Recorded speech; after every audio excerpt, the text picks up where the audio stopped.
Hello, everyone, and welcome to War of the Stars, a Star Wars podcast. Coming to you, as always, from deep within the Outer Rim, far beyond the watchful eyes of the Galactic Empire. I almost forgot that line for a second. My name is John Mark Tolley, and joining me, as always, is my co-host Garrett Jones. Man, it's been a spell. We're almost out of practice. I know.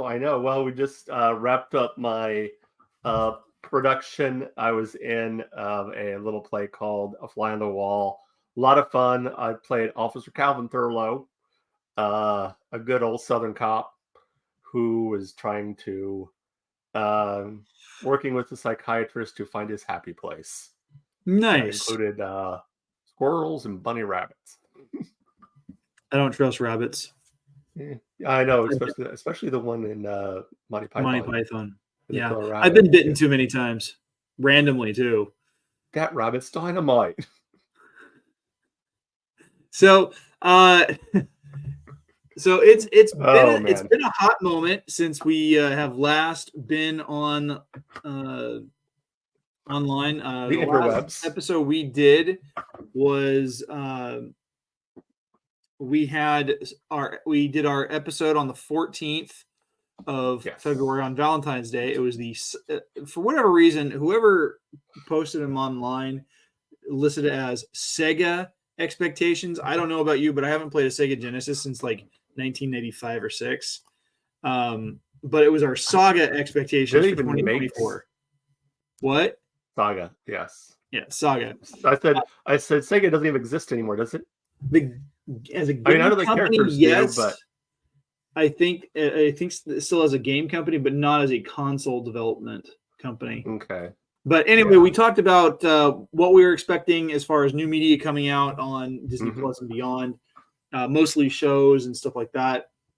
Which we like the day after we recorded that episode, we finally got a release date for The Acolyte.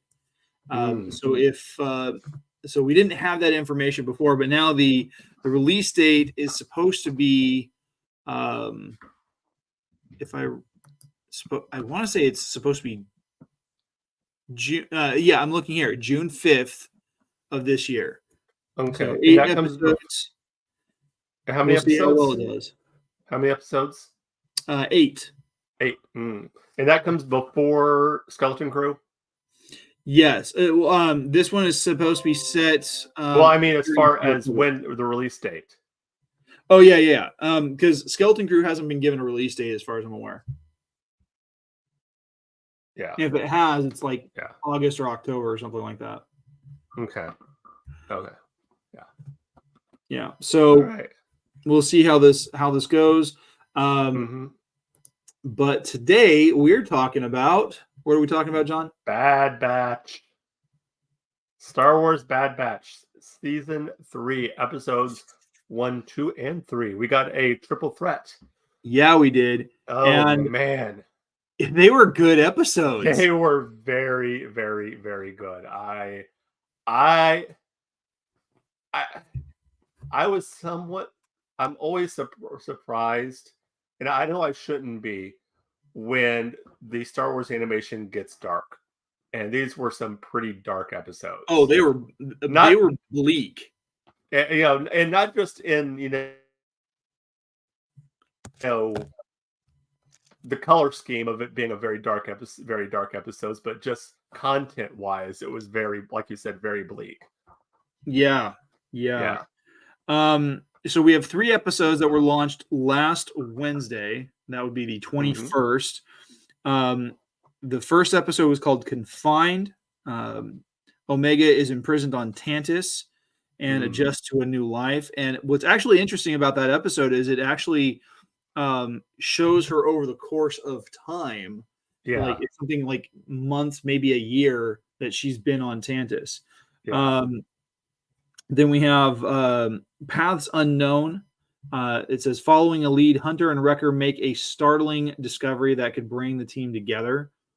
And then episode 3 was Confined. I'm sorry, that was episode 1. Shadows of Tantus, which I don't know. I think the title was a little bit more ominous than it really needed to, because it really doesn't talk about the shadows of Tantus, but basically Omega and Crosshair hatch a daring plan to escape. Yes. So let's start with the first episode, Confined. It was such a good episode. It was so good. Like man, there's so much we can say about this, but I'm just coming now. I come back to the way the prison in Andor, and it was a little bit different. That one was so stark white. This one was like a lot more dark, but still just the monotony of it. Of every day, it's the same thing. She gets up, and this one she's being told, unlike with Andor, where they didn't make anything, any qualms about him not being a prisoner. This one, like, oh, you're not a prisoner. You're not a prisoner. But she's a prisoner. Oh yeah, and she knows it, and like the way she's treated, like they dispatch with any level of humanity. Like they very much make her feel like she is not a person. So you have and so like what's interesting is the whole thing starts off with this shuttle, Imperial shuttle, crashing on the planet. Mm-hmm. After being struck by lightning, and they eventually, I mean, they end up getting lost. They're killed by something lurking out there in the jungle. And then we get a really in-depth look at how Hemlock is treating Omega and her interactions with Emery. One thing I want to circle back to the troopers there. I thought this was interesting, and it kind of goes along with how they've always treated stormtroopers. Is even in a situation where, by all intents and purposes, they could take off their helmets. Like they could, like, we crashed, let's take off our helmets. They never do take off their helmets. I just thought that was an interesting thing, is that the only time if you see a stormtrooper take off his helmet, he's going to be a big character, and he's probably going to turn out to be good. Like he's going to turn and, work with the good guys. But I thought it was interesting that even in that situation, they still did not remove their helmets.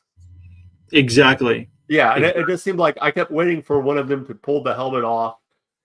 And they never, and the fact they sounded so young. Like these stormtroopers sounded very, very. Yeah, they were definitely novices. They weren't really sure what they were supposed to be doing. How, like, and they completely bought into the lie that they're going to be rescued by the rest of the base, and they're not. Like Hemlock completely overrides any search and rescue attempt. Yeah. We're done. We're gone. Yeah. And from someone who's like that, who is very much not necessarily by the books, but is logical in the extreme sense. Mm-hmm. Like his mindset is, they're already dead. Why waste resources on something that, you're just going to lose? In his mind, he's probably thinking you're just going to lose more men, more resources, which in his mind is just more resources. Right. And he's got more important things to do, because as we learn, he's under the very watchful eye of, unless he won't waste resources unless it's something that directly affects him, as we'll see later on. Right. So eventually Omega is reunited with Nala Se, who she worked for, back on Kamino at the start of season 1. But Hemlock makes a point of keeping them separated as much as possible, because he knows that Nala Se cares for Omega and wants to avoid that. but we still see Omega working through the system and finding ways of communicating with Crosshair on her free time, or taking care of Batcher, the Lurka Hound. And it's pretty interesting to see what her routine is while she is in this facility, because I mean, just the way it's designed, yeah, it's a research facility, but everybody who's there, they're all prisoners. Yeah. And the majority of them are clones. Yeah. And what's funny is you say that is even Hemlock, in a sense, is a prisoner. Because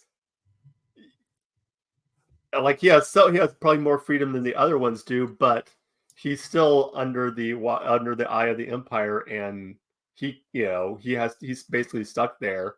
And he's a non-combatant. He's civilian.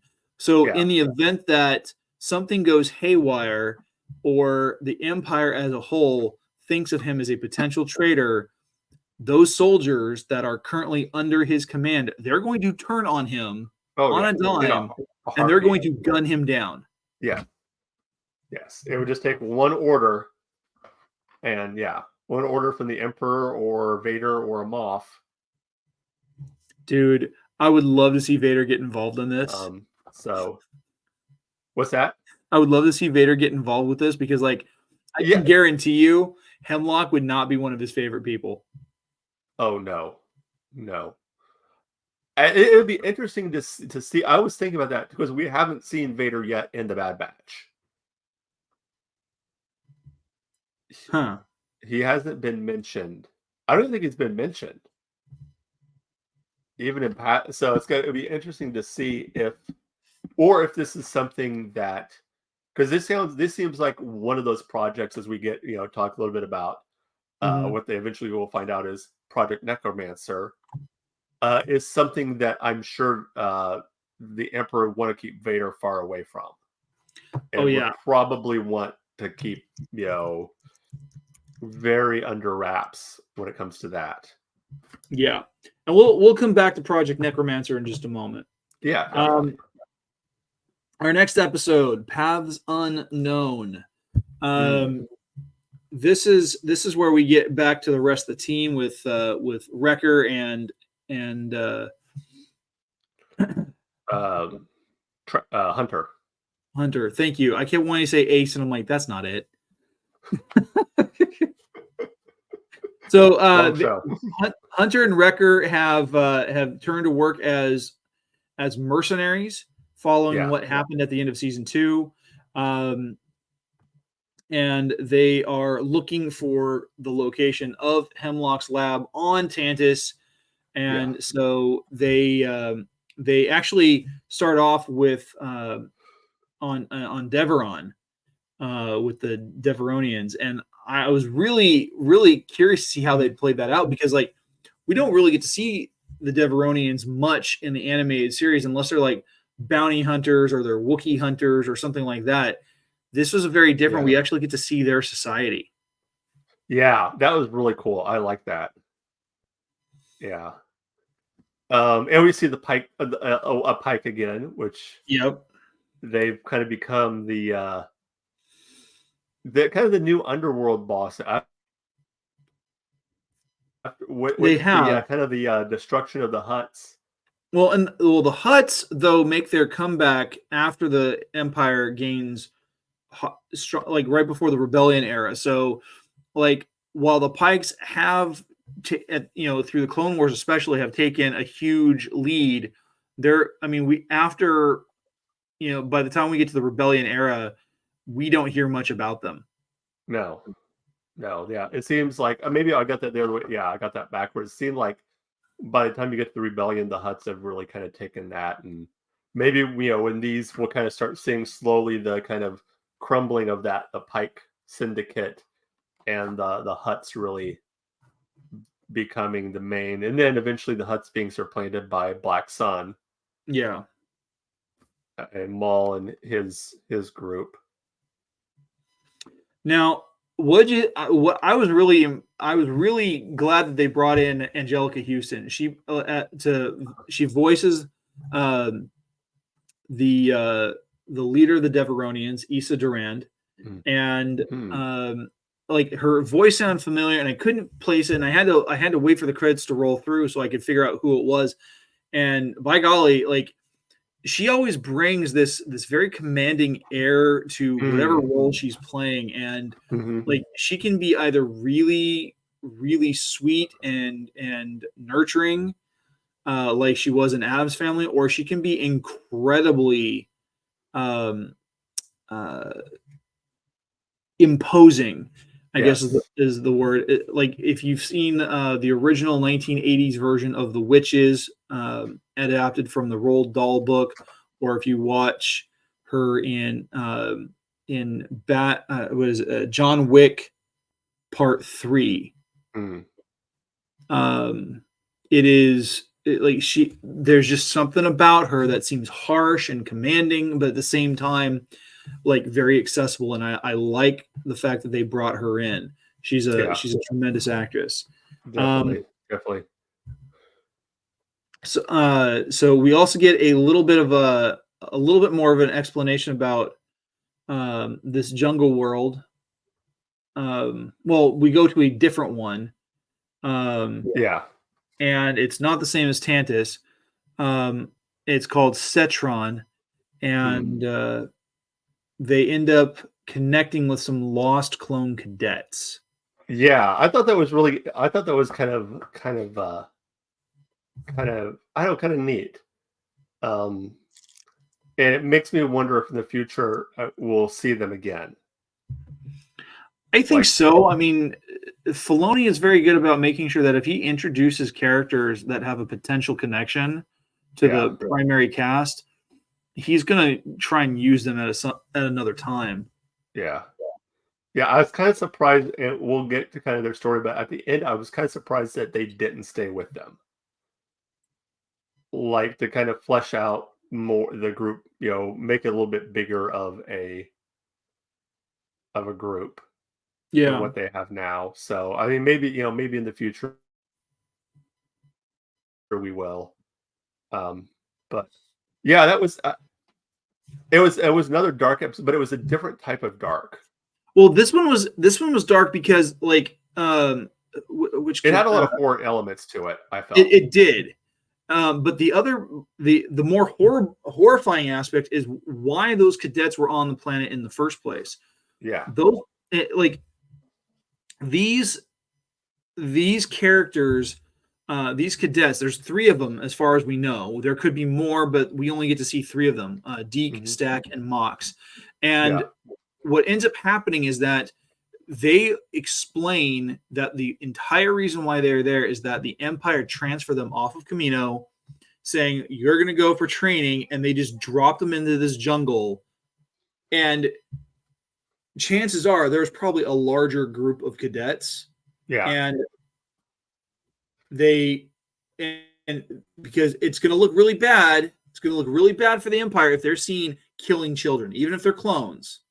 Yeah. So, and I mean, they've already got the blood on their hands from Order 66. What happens if the rest of the galaxy catches wind that they're just murdering clone kids? Yeah. It's not going to go well for them. Yeah. What did you think about the horror aspects on this episode? I didn't mind. I mean, I'm not a huge horror fan to be honest, but I didn't mind it because it was good. It was interesting, kind of predictable in some ways, but not necessarily in a bad way. Like when I was watching it with my daughter, and we knew the minute she said, "Don't touch," when one of the colon cadets said, "Don't touch the vines," I turned to Lily and said, "Wrecker's going to touch the vine." I knew exactly who was going to be who's going to touch it. It's going to be Wrecker. Of course, because Wrecker is just that guy who doesn't pay attention. He just does what he does. Yeah. It's like not to cross trees, but it's like in Star Trek when they go down to the unexplored planet, and one of the red shirts for some odd reason decides this is something I've never seen before. before. Let me put it in my mouth. Yeah, well, that's pretty much anybody whoever exists in an alien film, because like I mean, like it's like something opens. Okay, I'm just gonna stick my head right over this thing. Why would you do that? Exactly. Makes no sense. Yeah. So yeah, the horror elements were cool. Was it me or did the vines, whatever they're connected to, did it almost feel like it was like this planet's version of a Sarlacc?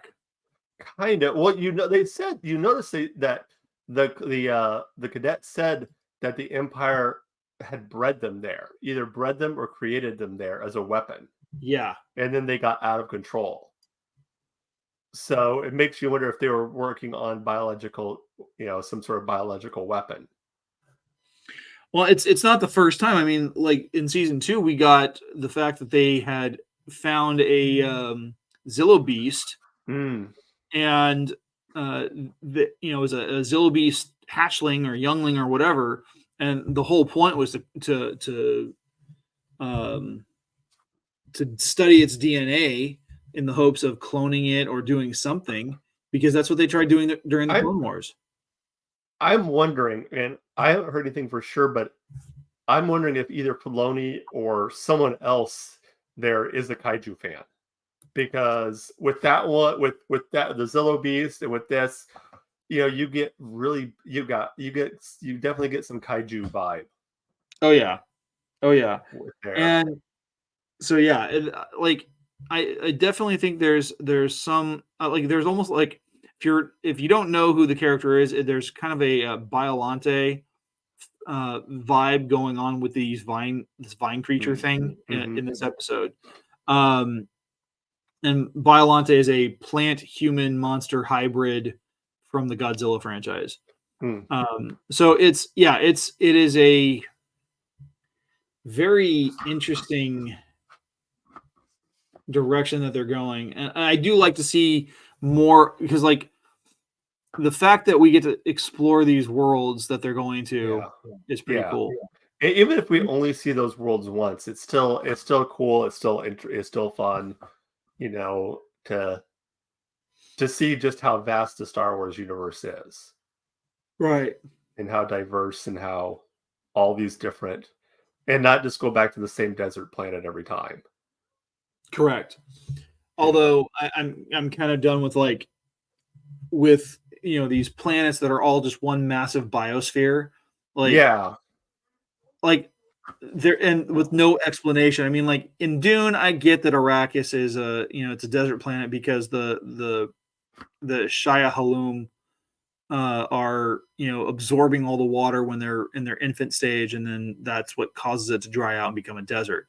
But we have no explanation for why you have Tatooine or Geonosis being these massive desert planets. It makes no sense. Well, I mean, but the same. I mean, that's something that they seem to do in other sci-fi. You see it even in Star Trek.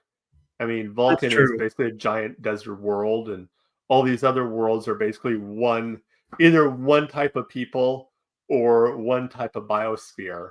And it seems like Earth is the only outlier where you have multiple biospheres with multiple different, cultures and stuff like that. So it would be interesting to see like a more Earth. I mean, the closest you get to an Earth-like planet where you seem to have a more temperate climate is Naboo, and even Naboo seems to be more. Or well, if you go to Takodana in The Force Awakens, also has that same vibe. And so let's move on to episode 3. Yes, this is where we get the first name drop for Project Necromancer. We actually get the Emperor showing up in this episode. So how'd you feel about that? Was that again? Sorry, you kind of. I was saying we actually got we had the Emperor showing up in this episode. How'd you feel about that? I was for it. I mean, we knew he was showing up because we seen him in the trailers. It, I like the fact that he shows up fairly early. Mm-hmm. And so we kind of established that. Yeah, I was all for it. It was good. It was fun. It's interesting to see that they're sticking with the continuity of the sequels. With the cloning of the Emperor. I know how some people feel about the sequels, but I do think it's like if you're going to go for it, you might as well, just go in and say, you know what, they happened. They're you can like them or not like them, but they exist, and now let's do stuff so that you can at least try to make them make more sense. Yeah. So and as far as like, I was thinking about this too with the whole cloning the Emperor, and to me, it makes sense because if you look at even going back to the prequels, what was Palpatine, Sidious's master's whole thing that he was trying to do? Live forever. What was live forever? What's the easiest way for Palpatine to do that? Cloning. Yep. And the biggest issue is not being able to clone a Jedi. Like that was a huge thing. In fact, that played a huge part in the sequel to The Force Unleashed. So for those of you, if you're listening to this and you're really deep into Star Wars like we are, The Force Unleashed was a video game that came out in 2007, 2008, and it introduced us to the character of Starkiller. And the canon ending for the game has him facing off against Emperor Palpatine and dying in the process.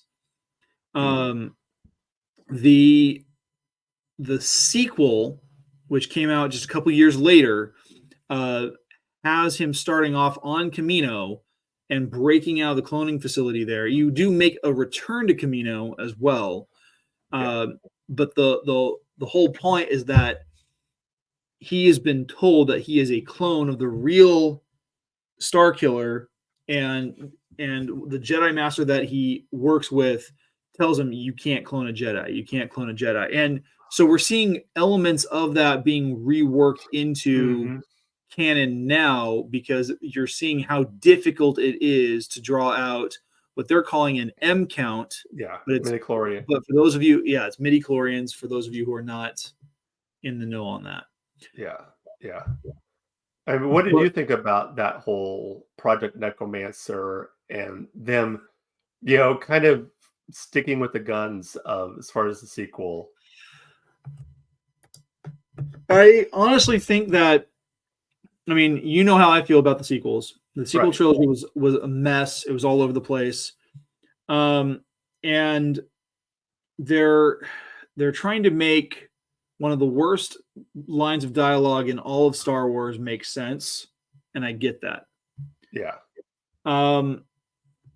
And I think they are going about it in the right way, because rather than retconning films, they are including these explanations in the shows. However, the problem is, if you're and this is something I will always keep coming back to, is that if you are just a casual audience member, if you're a casual viewer of Star Wars, and all you know is the films, then that explanation doesn't work because you don't get it in the films. Yeah. This requires you to watch a season 3 episode of The Mandalorian, followed by this season 3 episode of The Bad Batch, and everything in between, in order to make that make sense. Yeah. And it's a lot of homework if you're just a casual member of the audience. Yeah. And while we got hints of this in that Mandalorian episode, which was called The Spies, this was season 3, episode 7. Mm-hmm. We only got a name drop there. This time we actually get to see part of it. Yes. And so the thing is we don't know if these are clones of Palpatine or if these are the various clones of Snoke. Yeah. And we don't know, or it could be anything. We don't know, what the plans were for Operation Necromancer. Yeah, it makes it's hard for us to know exactly what's going on. We will get that, but that's kind of where we're at with that particular bit of information. I'm curious to see where they're going to take it. Just because we don't know where how it's going to go. I'm hoping what I would like to see is, from a fan standpoint, because I think it would be more in line with how the Bad Batch has worked before, where that is more of a side thing of the story. Like, that's not the main point. The main point is of this, at least for these first few episodes, is rescuing Omega, getting everyone to get back together and rescuing Omega, and then everything else, them trying to stop and shut down whatever it is that Hemlock is doing will come like a secondary thing. Yeah. Because this one was. Even them, I'd be perfectly fine with them like not ever really realizing what it is that they're stopping, like on how far it is. So long as the team themselves aren't really sure what the heck is going on, I think that's fine. Even if they provide more clues for the audience, because then that will kind of solidify why Omega is so important. And we kind of got hints about this, earlier on in season 1, where Omega has just this preternatural ability to understand things or sense things or whatever. Yeah. She's got a huge affinity with animals, which is not uncommon for people who are potentially Force users. How do you feel about that? How do you feel about them I don't necessarily have a problem with her having a high midi-chlorian count, because they talk about the midi-chlorian count being in just about anybody. Yeah. But having having a high one that leaves you open to being able to use the Force, that I would say, for me, it would be more fulfilling not to see her being made, a potential Jedi. Mm-hmm. Like, great, she's got the high midi-chlorian count. Cool. We don't need her to become a Force user, because she's already a pretty amped up character as it is. I mean, while she doesn't have the tactical or combative skills as the rest of her team, the fact that she has these preternatural abilities and they've made such a big stink about her over the last 2 seasons just kind of goes to show that they're all about, hey, let's amplify this character just out of nowhere. Yeah. And we've seen that enough with in happening in Mandalorian with Bo-Katan being basically a replacement for Din Djarin. And I would hope that we don't see that happen. Yeah. Yeah. But otherwise, I love the episode. It was good. What did you think about this? And you kind of saw it in the first episode too, and it really shows of this kind of relationship between Omega and Crosshair. And Crosshair's kind of almost feeling like, you almost got the feeling that he made the comment, "I deserve to be here." I like the development, because before he was never really warm to her to begin with. Yeah. And the fact that she convinced him to escape is really kind of cool. However, the writer in me would be like, oh, let's play with this. Let's twist this. And what if this whole thing becomes like a way for him to be used to infiltrate the team and bring her back? Like he's the failsafe should she escape. Yeah. Ooh. And what I think would be, man, this would just be kind of spitting. What if it's one of those things that he doesn't even know that he's that?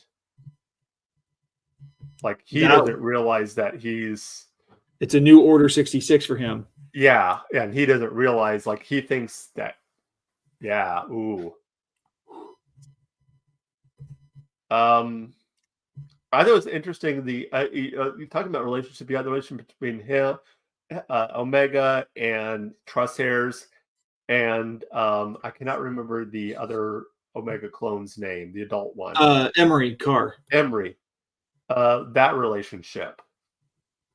It seems to be. You get hints that, well, maybe she's not that bad. Because she returns the doll that they took from her, and you're like, oh.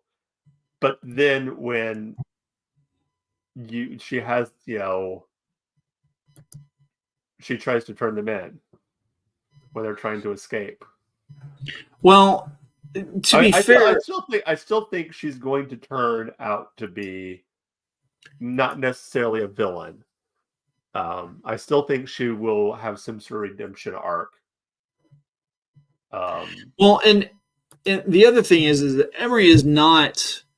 She isn't exactly a villain. She knows that she's a clone. She knows what she is required to do, and she's doing it. The problem is she, her entire life, she has never had the free range to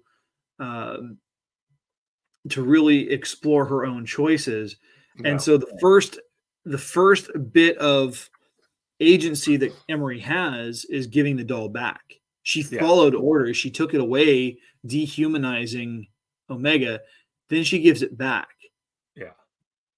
And so while it looks like she betrayed Omega by revealing the M count, what she's actually doing is she did that to spare Omega's life. Yeah, because she knew that. Yeah. Well, I was not only talking there, but when they're first trying to escape. Oh, when they're in the kennel. And Omega's trying to reason with her, and you can just see her going through the thing, like almost in her head, thinking like, "Well, why would I want to escape? What's?" Yeah, she doesn't see it as the prison that everyone else does. No.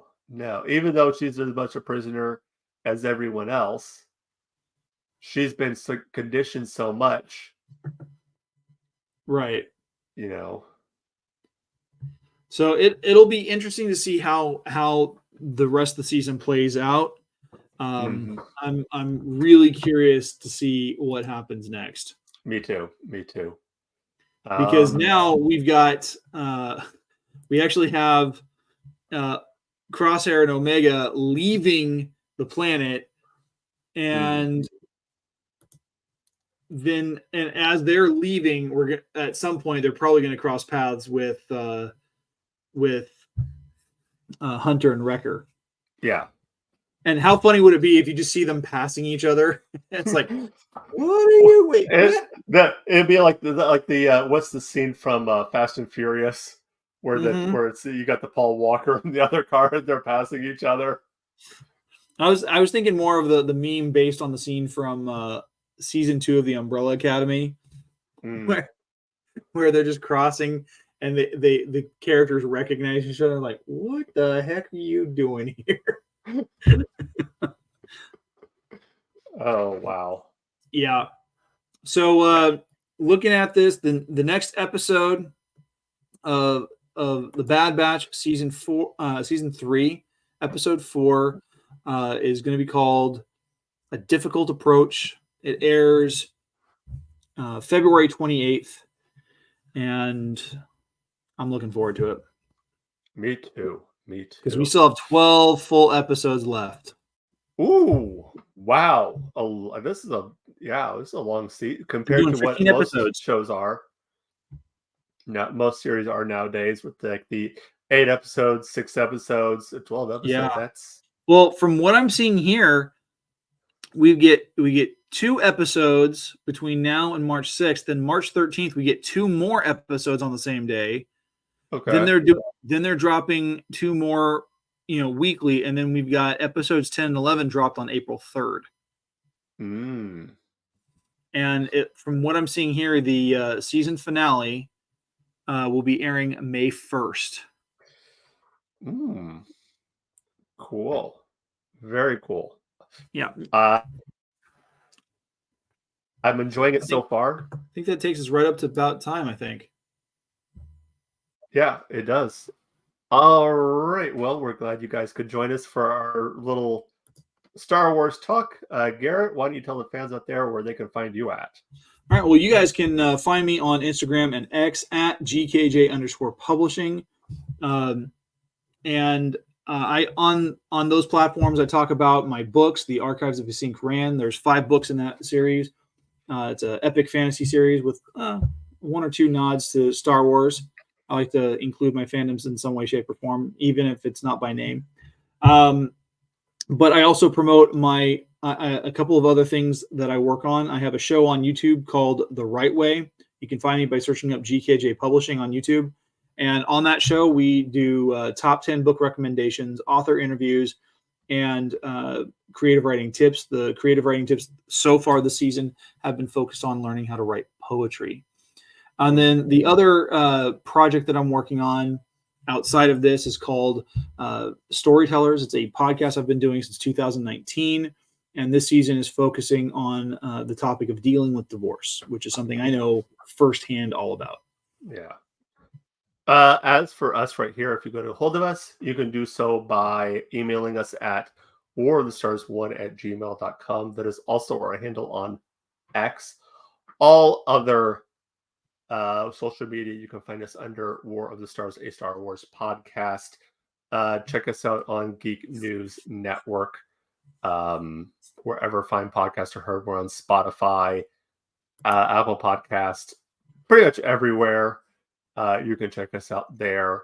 If you want to check out my own personal podcast that I just started, check it out. It's called the A Word Podcast. I'm discussing my kind of my story of adoption, someone who was adopted, and kind of going through there. First episode is out right now, so check that out. And yeah, if you want to support the show, Ko-fi.com, ko-fi.com. You can support us there. You can go to spreadshirtshop.com/War of the Stars, or just search War of the Stars at Spreadshirt. You can find us there. I believe the link is in our X profile on X. So you can check that out. War of the Stars 1. At War of the Stars 1, I should say. Did I miss anything? I think you pretty much covered it. All right. Well, as always, remember, this is not just my Star Wars. This is not just your Star Wars. I said that wrong. Yeah. Wow. Let's redo that. This is not just my Star Wars. This is not just my Star Wars. This is not just your Star Wars. This is our Star Wars. Until next time, may the Force be with you.